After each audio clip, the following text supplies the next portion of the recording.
everyone, this is Miss Billingsley. Today we're going to be looking at our 2K8.1 notes over what is a function. Now we've looked at some real world scenarios already, including the vending machine problem, and kind of figured out what it means to be a function in the real world. Today we're going to be looking at some algebraic examples. So let's start with some definitions. First, we want to define a relation because this is going to come in handy when we're determining what's a relation and what's a function. What you may not know is that all functions are going to be relations. Relation is any relationship between a set of values. Okay, so any relationship. It can be a function or not. Let's go a little bit further to define a function. This one is more specific. We're a little bit pickier about this one.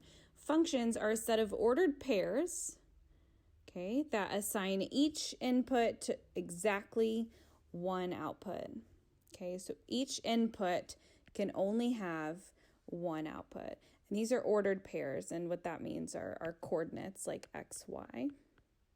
Okay, and there's many different representations of ordered pairs. We can kind of see below. We see tables, graphs, mappings, coordinates, and then there's some verbal descriptions as well. So we're going to take a look at these examples down below and determine whether or not they are functions. All right. By definition, each input can only have one output. So let's look at x. X is going to be our input. And we want to determine, does each input have only one output? Those are y values. Okay, so does each of these x values, -5, 1, and 3, have only one output? Okay, those would be these -2's over here.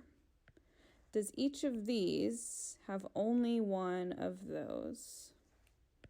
In this case, yes, there are no duplicates, and even though each input has the same output, that's fine. Each input cannot have more than one output. So in this case, we would say, yes, this one is a function.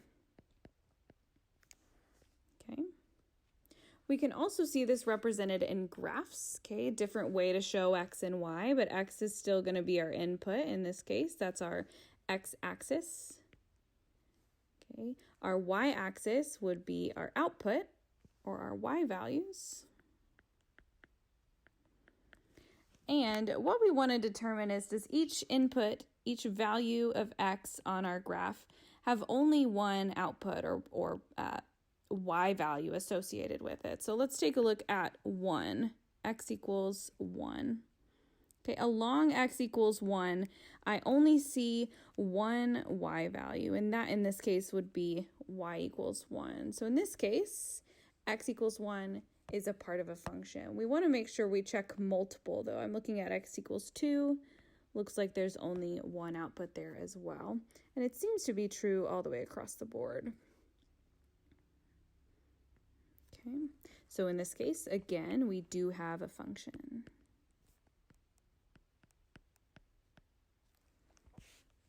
Okay, another representation of coordinates or ordinate pairs would be ordered pairs, not ordinate, would be a mapping, and that's what we see over here. Our x values are our inputs. We put those in, and we get out the y values. Okay, we want to determine, does each of these inputs have only one output? So mappings have arrows showing us what the output is. And in this case, each of my inputs does only have one output. So again, we do have a function.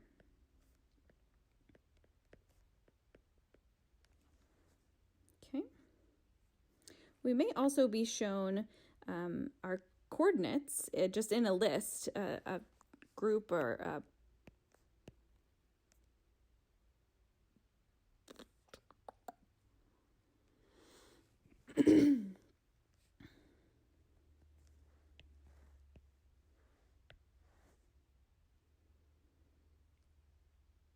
Another representation of ordered pairs is coordinates. We may be given a set of coordinates, and in this case, our inputs are all going to be those x values there highlighted in pink.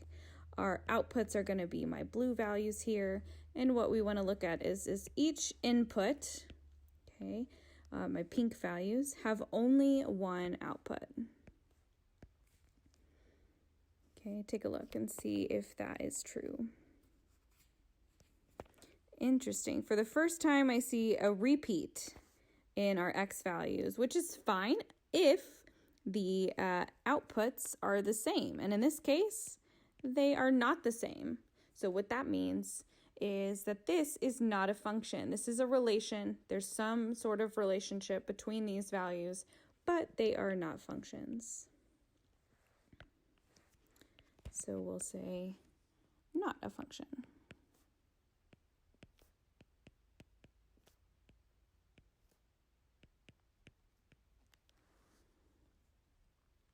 And of course, we may see some verbal descriptions like our vending machine with the input of a button. We press a button and one thing should come out if it's functioning properly.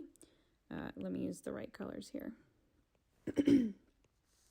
Input button, output would be the item.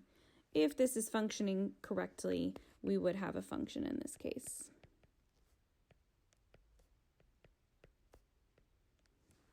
Okay, so we want to just really check, does each input have one, only exactly one output? Okay, let's look at the bottom of our page and work through some examples. You're going to try these on your own.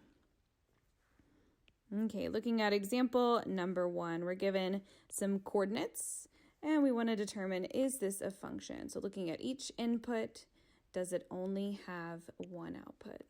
Take a second to figure that out.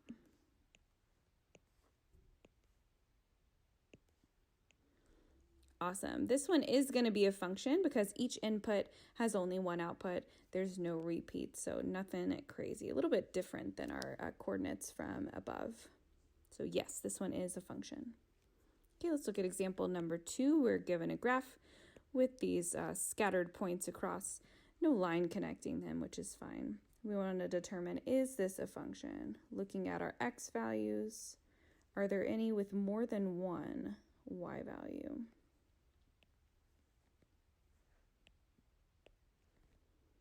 Aha, I do see one. This right here, these two are repeats. It's this one x value, x equals 1, has two outputs, y equals 2 and y equals 4. So that means this one is not a function. All right, last example, we're looking at a mapping with our input of -5, outputs of 1, 2, and 3. Is this a function? No, it definitely is not. This one has 3 different outputs, which does not pass the definition of a function. So this one as well would not be a function.